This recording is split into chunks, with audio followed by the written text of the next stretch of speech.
Hello मित्रांनो, स्वागत आहे तुमचं मराठी ॲस्पिरंट या यूट्यूब चॅनलवर। मित्रांनो, आजच्या व्हिडिओमध्ये आपण येणाऱ्या तलाठी भरतीसाठी जीकेचे कोणकोणते टॉपिक्स वाचायला पाहिजे, जीकेचा सिलेबस काय करायला पाहिजे, कोणकोणत्या गोष्टीचा अभ्यास करायला पाहिजे याविषयी आपण इथे चर्चा करणार आहोत। ठीक आहे, बघा मित्रांनो, मी स्वतः एक्झाम क्रॅक केली आहे, स्वतः तलाठी एक्झाम क्रॅक केलेली आहे। त्यानंतर तुम्हाला इथे गायडन्स द्यायला आलेलो, गाईड करायला आलेलो आहोत। ठीक आहे, त्यामुळे निश्चितच तुम्ही माझ्या स्ट्रॅटेजीवर मी काढलेल्या ॲनालिसिसवर तुम्ही विश्वास ठेवू शकता। ओके, मी स्वतः प्रॉपरली प्रिव्हियस इयरचे ॲनालिसिस केलेलं आहे।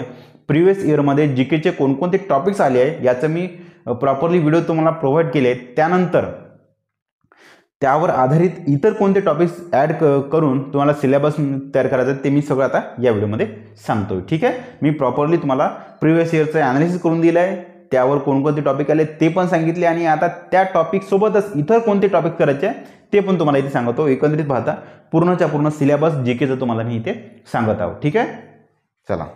आणि हां, ज्यांना कोणाला माझ्याकडून गणित आणि बुद्धिमत्ता शिकायचं असेल त्यांनी निश्चितच माझ्या ॲपवर जाऊन तुम्ही शिकू शकता। ॲपची लिंक मी डिस्क्रिप्शनमध्ये दिलेली आहे, कमेंट बॉक्समध्ये पण पिन केलेली आहे, आणि आपलं ॲप जे आहे ना आपल्या प्ले स्टोअरवर पण अवेलेबल आहे। चला, मागील वर्षीच्या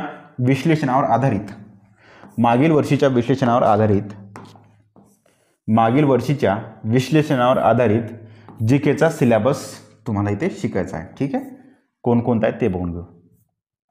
बघा, प्रिव्हियस इयरमध्ये कोणकोणत्या घटकांवर क्वेश्चन्स आले होते ते सांगून देतो। राज्यशास्त्रावर जास्त फोकस होतं, इथे क्वेश्चन्स 5 आले होते। त्यानंतर इतिहासावर क्वेश्चन्स होते, परंतु इतिहासामध्ये 1 ते 2 क्वेश्चन जे आहे ना प्राचीन व मध्ययुगीनवर आला होता, आणि हे जे प्राचीन आणि मध्ययुगीन 1-2 क्वेश्चन आले होते, याचा सिलेबस खूप वास्ट आहे, खूप मोठा आहे, त्या मानाने वेटेज कमी आहे। म्हणून तुम्हाला मी राज्यशास्त्राला जास्त फोकस करायला सांगतो, असं सजेस्ट करतो, कारण की सिलेबस छोटा आहे आणि त्या मानाने क्वेश्चन जास्त आहे। भूगोल याच्यावर पण खूप मोठा सिलेबस आहे, परंतु क्वेश्चन्स कमी आहे। त्यानंतर विज्ञानावर 3 क्वेश्चन होते, अर्थशास्त्रावर 1 क्वेश्चन होता, आणि हा क्वेश्चन म्हणजे जो आहे ना जनगणना। ठीक आहे, याच्यावर होता। संगणकावर एक क्वेश्चन होता, जास्त काही फोकस करू नका संगणक। ठीक आहे, मी सांगतो कसं आहे त्या प्रॉपरली व्हिडिओमध्ये गोष्टी, काळजी करू नका। चालू घडामोडीवर 6 क्वेश्चन होते, आणि हां, हे जे वर्क झाल्यानंतर सर्वात शेवटी करा, कारण की यामागचं कारण असं की करंट आहे ना, वरचं काय नाही, एक हात मारून द्या, एक रिव्हिजन मारून द्या, त्यानंतर करंट शिकायचं आहे। यामागचं कारण काय ते सांगतो। हे जे वरचे जे आहे ना आपले करंट के चालू घडामोडीच्या वरचे जे टॉपिक्स आहे ना, ते आजपर्यंत आपण शिकलेलो आहोत। 10वी पर्यंत शिकलो आहे, 12वी पर्यंत शिकलो आहे, डिग्रीपर्यंत बरेचसे लोक ज्यांचं BA झालं असेल ते या वरच्या गोष्टी शिकलेल्या आहेत, त्यामुळे त्या गोष्टी तुम्हाला इथे सोपी जाईल। म्हणून वरच्या गोष्टी आधी करा, त्यानंतर करंट शेवटी करा, हे माझं लॉजिक आहे। तुम्ही आधी पण करू शकता, तसं काही नाही, फक्त मी सजेशन करतो का हे चालू घडामोडी शेवटी करा। चालू घडामोडी थोडा कंटेंट त्याला काय म्हणतात, सिलेबस थोडा वास्ट आहे, त्या मानाने राज्यशास्त्र थोडं सोपी जाईल तुम्हाला। आता बघा, सुरुवातीला राज्यशास्त्रामध्ये कोणकोणते टॉपिक तुम्हाला करायचे ते सांगतो। इथे फक्त क्वेश्चन्स याच्यावर आलेले आहे, आणि एक चॅप्टर मी टाकलाय नाही, ते नागरिकत्व, सॉरी, याच्यावर क्वेश्चन्स आले। ठीक आहे, आणि याच्यावर क्वेश्चन्स आले, बस। प्रिव्हियस इयरमध्ये फक्त एक मिनटं, राज्य माहिती ऐकता, आणि हे बस। प्रिव्हियस इयरमध्ये या टॉपिक्सवर जे खून मी राईट खून केलं आहे ना, त्या टॉपिक्सवर क्वेश्चन्स आलेले आहे मित्रांनो, परंतु तुम्हाला पूर्णच्या हे करावं लागेल सिलेबस। फक्त एक जीकेचा आहे, जीकेचा असा एक विषय आहे की तुम्हाला जवळपास सगळंच करावं लागते, महत्त्वाचे सर्व टॉपिक करावं लागते, कारण की एक्झाम होईपर्यंत, एक्झामच्या पहिल्या शिफ्टपर्यंत तुम्हाला एक कल्पना येणार नाही की कोणत्या टॉपिक्सवर जास्त एक्झामिनरचा फोकस आहे। जेव्हा पहिली शिफ्ट झाली त्यानंतर तुमच्यावरच लक्षात येते, मी तेव्हा पण प्रॉपरली व्हिडिओ तयार करेल। ठीक आहे, हे महत्त्वाचे जे राईट खून आहे त्याच्यावर प्रिव्हियस इयरमध्ये क्वेश्चन्स आलेले आहे, आणि त्या दृष्टीने तुम्हाला बाकी पण टॉपिक्स तुम्हाला करायचे आहे। एक रिव्हिजन मारल्यासारखे टॉपिक करायचे, जीकेला जास्त फोकस करू नका। जास्त फोकस जीकेमध्ये कोणत्या टॉपिकवर जास्त फोकस आहे, कोणत्या सब्जेक्टवर जास्त फोकस आहे त्याला जास्त फोकस करा, पूर्ण जीकेला फोकस करायची गरज नाही। ओके, कोणकोणत्या याच्यावर क्वेश्चन्स आले ते सांगतो। कोणकोणते टॉपिक्स मला करायचे आहेत ते सांगता। संविधानाचा उगम, स्रोत आणि निर्मिती हे करा. त्या संविधानाची आपली प्रस्तावना करा. मूलभूत हक्क करा. राज्य धोरणाचे मार्गदर्शक तत्वे हे पण करा.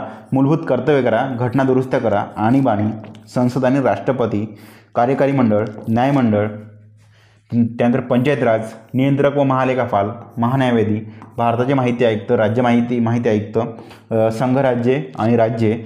कलम नंबर 1 ते 52 पर्यंत क्वेश्चन्स करा आणि काही IMP कलमे आहे ते कलमे तुम्हाला इथे करायचे आहे. ओके, इत्यादी टॉपिक तुम्हाला जी केमध्ये राज्यशास्त्राचे करायचे आहे. राज्यशास्त्र झाल्यानंतर आधुनिक भारताच्या इतिहासावर तुम्हाला काय काय करायचं ते सांगत आहोत. 1857चा उठाव करायचा आहे. प्लासी व बक्सर करायचा आहे. त्यानंतर सामाजिक आंदोलन करायचं आहे. सामाजिक आंदोलन सामाजिक संघटनांचे संस्थापक करायचे आहे. पूर्ण संघटना तुम्हाला प्रॉपरली करायच्या आहे. ठीक आहे. त्यानंतर काँग्रेसचा कार्यकाळ तुम्हाला अभ्यासायचा आहे. वृत्तपत्र आणि त्यांचे लेखक करायचे आहे. मवाळ गट आणि जहाल गट हे कळायचं आहे. किंवा मवाळ कालखंड, जहाल कालखंड या गोष्टी तुम्हाला शिकायच्या आहे. आपले गव्हर्नर जनरल आणि व्हाईसरॉय ते पण शिकायचं आहे. क्रांतिकारी चळवळ हे शिकायचं आहे. भारत सरकारचे कायदे 1909, 19, 35 आणि 47 हे शिकायचं आहे. त्यानंतर ब्रिटिशांचे राजकीय धोरण हे पण तुम्हाला इथे करावं लागेल. आणि आता प्रिव्हियस इयरमध्ये कोणत्या याच्यावर क्वेश्चन्स आले ते सांगतो. हे जहाल आहे ना, याच्यावर क्वेश्चन्स आला आहे. क्रांतिकारी चळवळ याच्यावर क्वेश्चन्स आला आहे. ब्रिटिशांचे राजकीय धोरण याच्यावर क्वेश्चन्स आले आहे. आणि त्यानंतर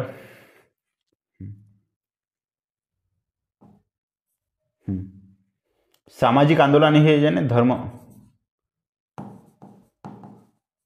संघटना किंवा सामाजिक संघटना याच्या क्वेश्चन्स. ठीक आहे, क्वेश्चन्स आलेले आहे. आणखी बस एवढंच आले क्वेश्चन्स. याच्यावर क्वेश्चन दिसला नाही, परंतु क्वेश्चन्स याच्यावर विचारते लेखक आणि वृत्तपत्र. 1857 वर एखादी क्वेश्चन राहते. त्यानंतर मध्ययुगीन भारताचा इतिहास, त्यामध्ये कोणत्या गोष्टी तुम्हाला करायच्या आहेत ते सांगतो. मध्ययुगीन भारत, चव्हाण घराणे, सातवाहन घराणे, चोल घराणे, दिल्ली सल्तनत, विजयनगर आणि बहामनी आणि मुघल हे तुम्हाला इथे करायचं आहे. प्रिव्हियस इयरमध्ये एकही क्वेश्चन्स आलेला नव्हता, परंतु एक रिव्हिजन मारून द्या. नाही मारले हे पूर्णच्या पूर्ण टॉपिक स्किप केले तरी जमते, कारण की याच्यावर क्वेश्चनचं विचारण्याचं खूप कमी प्रमाण आहे. विचारला तर एखादी क्वेश्चन विचारते. इथे फक्त याच्यावर क्वेश्चन्स आला होता, बाकी मला क्वेश्चन दिसलेले नाही. महाजनपद, वैदिक काळ, मगध मौर्य, गुप्त साम्राज्य, बौद्ध जैन धर्म, पारशी धर्म, सिंधू संस्कृती हे पण मदत हे पण करा. ठीक आहे. प्रिव्हियस इयरमध्ये मला याच्यावर क्वेश्चन आला होता. त्यानंतर हे जे आहे ना हे प्राचीन भूगोल झाला. मी काय म्हणतो प्राचीन भारत, हे प्राचीन भारताचा इतिहास आणि मध्ययुगीन भारताचा इतिहास याच्यावर 1 ते 2 क्वेश्चन राहते. त्या दृष्टीने तुम्ही डिसाईड करा ते करायचं की नाही करायचं.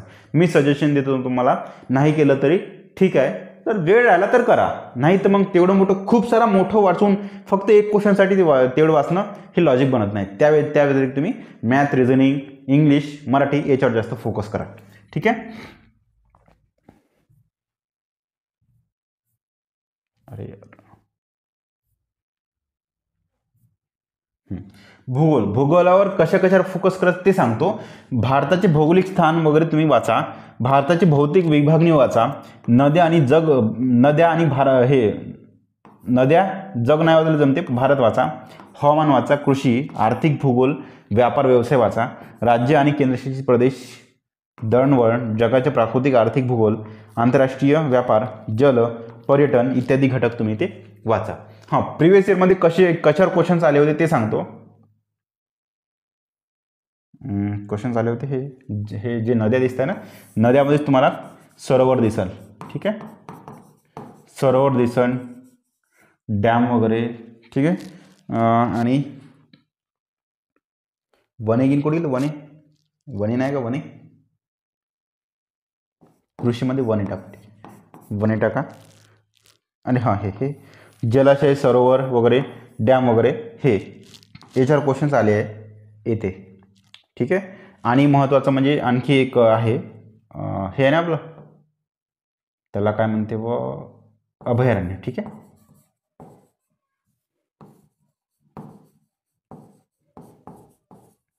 अभयारण्य कोणत्या राज्यामध्ये कोणतं अभयारण्य आहे या गोष्टी तुम्हाला इथे शिकायच्या आहे.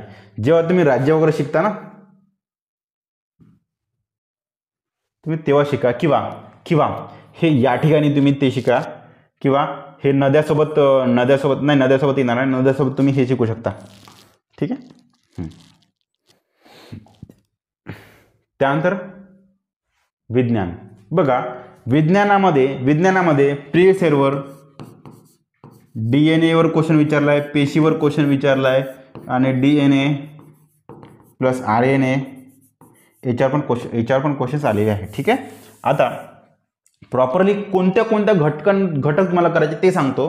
जीवशास्त्रामध्ये पेशी रचना तुम्हाला पेशी शिकायचं आहे, सजीवांचे वर्गीकरण, प्राण्यांचे वर्गीकरण, वनस्पती वर्गीकरण, मानव विज्ञान का मानवी डोळा इत्यादी तुम्हाला शिकायचं आहे. त्यानंतर रक्ताभिसरण संस्था, उत्सर्जन संस्था, प्रजनन संस्था, अस्थि संस्था, नर्वस सिस्टीम किंवा आपली मेंदू वगैरे शिकायचा आहे. DNA RNA शिकायचं आहे. त्यानंतर रोगमध्ये कशाचं पोषण, रोग, जीवनसत्व, अनुवांशिकता, प्राणीपेशी, जीवाणू, विषाणू, आदिजीव इत्यादी गोष्टी तुम्हाला शिकायच्या आहे. इत्यादी चॅप्टर्स तुम्हाला इथे शिकायचे आहे. ठीक आहे.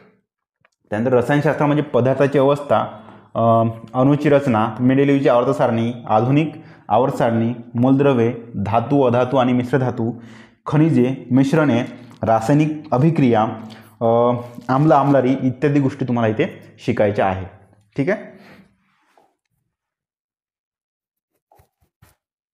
गती भौतिकशास्त्रामध्ये, विज्ञानाच्या भौतिकशास्त्रामध्ये गती, शक्ती, ध्वनी, गुरुत्वाकर्षण, कार्य, प्रकाश म्हणजे आर्षिक भिंग तुम्हाला शिकायचं आहे. विद्युत आणि चुंबकत्व इत्यादी गोष्टी तुम्हाला चॅप्टर्स करायचे आहे. राष्ट्रीय उत्पन्न अर्थशास्त्रामध्ये बघा, राष्ट्रीय उत्पन्न, जनगणना याच्यावर प्रिव्हियस इयरमध्ये क्वेश्चन होता आणि एकच क्वेश्चन होता. पंचवार्षिक योजना, बजेट, महागाई, गरिबी, बेकारी किंवा बेरोजगारी, IMP रिपोर्ट, इंडेक्सेस वगैरे आणि आंतरराष्ट्रीय संघटना इत्यादी गोष्टी तुम्हाला शिकायच्या आहे. आता बघा सायन्सवर 3 क्वेश्चन होते आणि इकॉनॉमिक्सवर 1 क्वेश्चन होते. सायन्सवर 3 क्वेश्चन होते, इकॉनॉमिक्सवर 1 क्वेश्चन होता. त्या दृष्टीने तुम्हाला किती फोकस करायचं ते तुम्ही ठरवा. ठीक आहे. मी म्हणतो याच्यामध्ये बाकी अगाच वाढण्यापेक्षा फक्त एक जनगणना वाचा, मोकळं करा. जास्तीत जास्त हे एक वाचा. ठीक आहे. आणि म्हणजे वाचा, पूर्ण वाचा. फक्त कधी पूर्ण तुमचा बाकी सर्व विषयांचा सगळं सिलेबस झाल्याच्या नंतर वाचा. ठीक आहे. वाचण्यासाठी काही हरकत नाही, फक्त संपूर्ण सिलेबस झाल्यावर वाचा तुम्ही. राष्ट्रीय बघा चालू घडामोडीमध्ये काय वाचायचं आहे तर राष्ट्रीय चालू घडामोडी. ठीक आहे. चालू घडामोडी पहा, राष्ट्रीय चालू घडामोडी, आंतरराष्ट्रीय चालू घडामोडी, पुरस्कार, राष्ट्रीय आणि आंतरराष्ट्रीय, जास्तीत जास्त राष्ट्रीय पुरस्कारावर फोकस करा. IMP व्यक्तीचे निधन वगैरे, खेळचे वगैरे पुरस्कार किंवा खेळाविषयी माहिती. ठीक आहे. IMP काही महत्त्वाच्या घटना, नवीन लागलेले शोध, नवीन येणारे पुस्तक आणि त्यांचे लेखक. सध्या याच्यावर जास्त विचारत आहे, लेखक आणि पुस्तकं नवीनवाले.